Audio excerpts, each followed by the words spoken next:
Hey guys, I am Daisho and I am here bringing you some magic, and today is the finals from the draft from February 19th. I know it's been a really long time, but I'll try to get these out faster from now on and basically make it so that I get them out like one day, one right after another. And then I think it'll be a lot better for you guys, and so that way it won't be like, what deck did he run 2 weeks ago? I don't remember. But anyway, just to refresh your memory, this deck is red-white, and it's pretty aggro. I have very few 3-drops and 4-drops. It's pretty much just 2-drop city. I got Loyal Cathars, Unruly Mobs, you know, stuff like that. Cards that are really, really low mana cost. But anyway, I'm playing. This is the finals. I won the second round. I won the first round, and this is match 3 against my opponent. He's built himself a really nice deck. He was really happy with it. And going into it, he was pretty confident. I was pretty confident that he was going to win too. And you'll see his turn 4, it just gets ridiculous. But now he's on turn 3. And I'm thinking that I'm pretty okay. I already got him for 1 with my Unruly Mob turn 2. I knew he wasn't going to block with his Deranged Assistant. Deranged Assistant is actually one of the best cards for that matchup. I mean, for that kind of deck where he wants to mill himself. He wants to get some cards in the graveyard because a lot of them really help. But anyway, I just get in there with both my dudes, and I think he's pretty much just going to take the damage here. He's going to tap to add some mana to his mana pool. I don't know if he had an Ophelia Seekite and he was considering playing it, or if he was just trying to bluff that he might have one, or maybe he was just looking for an answer in his graveyard to see if there was actually anything that he could do about it. But he likes to mill himself as much as possible. But anyway, I play myself a Reckless Waif and a Feral Ridgewolf, so I'm pretty happy with that turn. And looking in the future, it looks like I'm going to be pretty good. But as you'll see in just a moment, he's got an answer. He's going to tap 1, mill himself, tap 4, and he's going to play a turn 5 Curse of Death's Hold. Creature enchanted players controls get -1/-1. And that's not like an until end of turn thing. That's just an until end of life thing. I will always, it's always going to be like that. And then next turn it gets a little bit more ridiculous for him. I believe I know what card he's going to play next turn. But, I mean, I do get in there for another 1 damage with my Loyal Cathar. And I do have the Russet Wolves in my hand, which is a 2/2 for 4. Now that he's got that Curse of Death's Hold out there. But that was just really, really, really clutch for him. Like, maybe if I was able to get him down to like 8 before he got it out, then I'd be decent.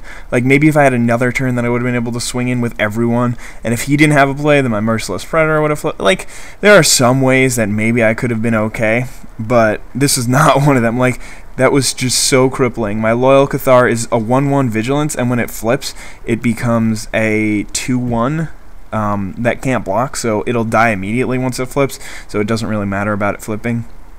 Or so I thought, until he plays the next card that he's about to play. But he's thinking for a while. He's trying to make some decisions, I guess. I'm not sure exactly what card he has in hand, but I think he may go ask for a ruling from someone else. I'm not really sure, but he's about to do something a little bit tricky.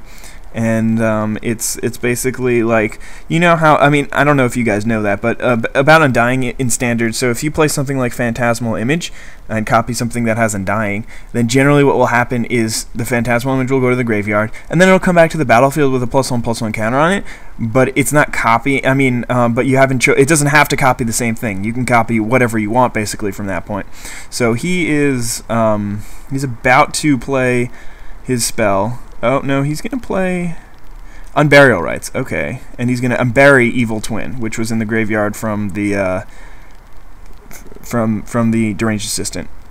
So Evil Twin is going to copy my Loyal Cathar. Hopefully you guys were able to read the Evil Twin, otherwise you guys should definitely go back. But basically it's a copy of my Loyal Cathar, and it can destroy it if I think he taps blue-black.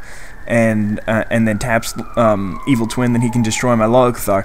And the thing that's so crazy about this is he can just block. He can basically use that creature as an infinite blocker, because it dies, and then normally Loyal Cathar will come back at the end of the turn. So now his Evil Twin can block, come back at the end of the turn. It's a 2/2 Vigilance, by the way. It's not a 1/1 like mine. So he's just going to kill my Russet Wolves right here, or maybe I'm going to have a response to it. I'm not really sure. Oh no, I'm just gonna end up pumping my Feral Ridgewolf if I was willing to trade my Russet Wolves to get in there. So I actually get in for 6 damage, which was pretty cool. Take him down to 9. So that's why I said maybe I would have been okay.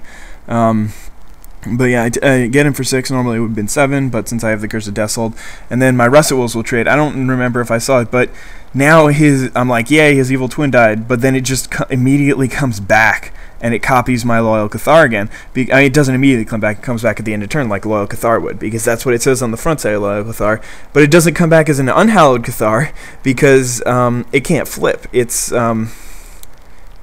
those cards that are clones that copy other creatures and stuff, they don't flip. They just come back as the front side. So, or they just come back, and then when it enters the battlefield again, it re-becomes Evil Twin as opposed to being a Loyal Cathar. But in this case, he chose to copy Loyal Cathar again, so that he gets another infinite blocker, which isn't terrible, especially when I don't have any creatures with more than 2 toughness. It's basically unstoppable. But I think he might swing in here, and then I'll probably just block with my Loyal Cathar. I don't remember exactly what happens, but it's looking grim for the Daisho here. He's got such good board position, and now you guys see why his deck is so good. He's got a lot of kill cards. He's got a lot of good cards, and one of the main reasons for it is because in this draft there were only 2 people drafting black. The person to my left, and then he was 3 to my right. I think he plays a Silent Departure. Getting rid of my Loyal Cathar, and then I believe he's got something else for me, because I was like, what the hell are you doing? Why do you care so much about picking that guy up? And I'm like, maybe because you didn't want me to block and get rid of the Loyal Cathar, you wanted to keep it. But then he plays Tribute to Hunger, and I have to sacrifice my Feral Rudgewolf. He'll gain a life, and just like that, he's basically cleared my board, and he's still got mana. He decides to pass me the turn, but it just wasn't fun. He's just beating me up, and it's really, really not good. And I barely have anything in my deck that can even survive hitting the table right now, let alone being good. Like, it's really too bad that my Unruly Mob couldn't get any unrulier. Like, if it was a 2/2 by the time he played Curse of Deathhold, then it could have been way bigger. I mean, it could have been way better for me, because if it was a 2/2, then my other creature would have died. It would have been like a 4/4, even with Curse of Deathhold out. I decided to play the Loyal Cathar again. I don't know why I did that. I'm pretty much just dead. Like, all he's got, like, I know what's in my deck, and I know that there's really nothing I can do about it. Like, maybe if I had Madronin Shaman in this deck, then I could possibly win. But like, all he has to do is just kill his Loyal Cathar, come back as Madronin Shaman, and then kill me. But anyway, I'm going to block his Loyal Cathar with mine, just to get the Loyal Cathar out of there. Oh, I used Break of Day. That's interesting. So I used Break of Day to make my dude a 2/2, and then he's going to tap and destroy my Loyal Cathar so that his doesn't die. That's a pretty cool play. I didn't even see that when I was going over it. But so basically, what just happened there is I used Break of Day to give my guy +1/+1, so that I'm sorry I didn't bring that up. Oh, by the way, read Mirror Mad Phantasm, because that's going to be very important very quickly. So anyway, I blocked with my Loyal Cathar and gave it Break of Day to try to kill his Loyal Cathar. That way it would have to come back as like a Deranged Assistant or something, because that would be the only other creature on the battlefield.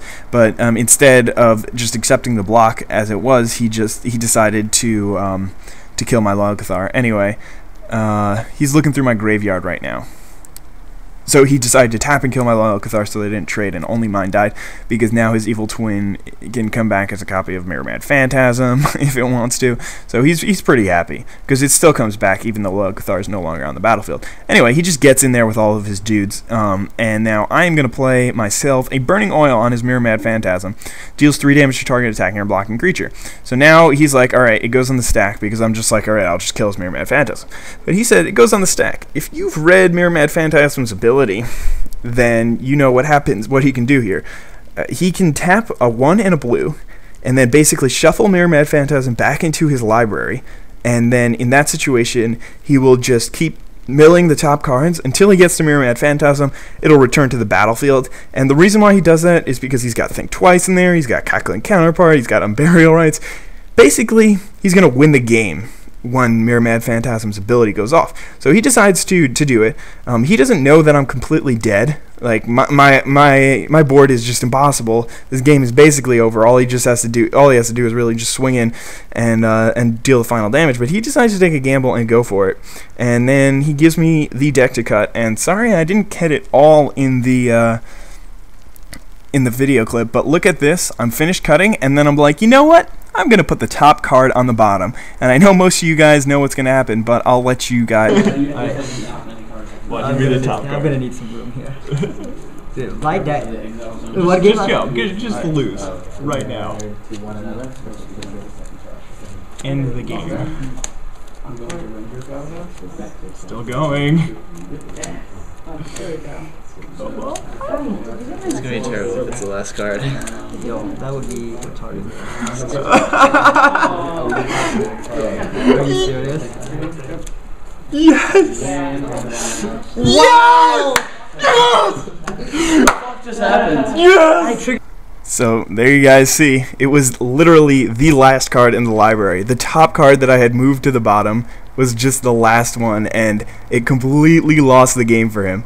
So, because now basically what's going to happen is I'm just going to pass my turn, and then he's just going to have to lose at his upkeep. So basically I'm like, all right, if you could beat me this turn, then you're good. He deals 3 more damage to me, and then he's going to, instead of losing at his upkeep, he's like, all right, untap, upkeep, and then he's just going to flashback think twice, so he dies before his upkeep. So that was a really interesting, I mean, it was a really cool game. I did not deserve to win, but definitely the Daishoest draw of all Daisho draws. Hopefully you guys enjoyed that one. Have a nice day. Bye.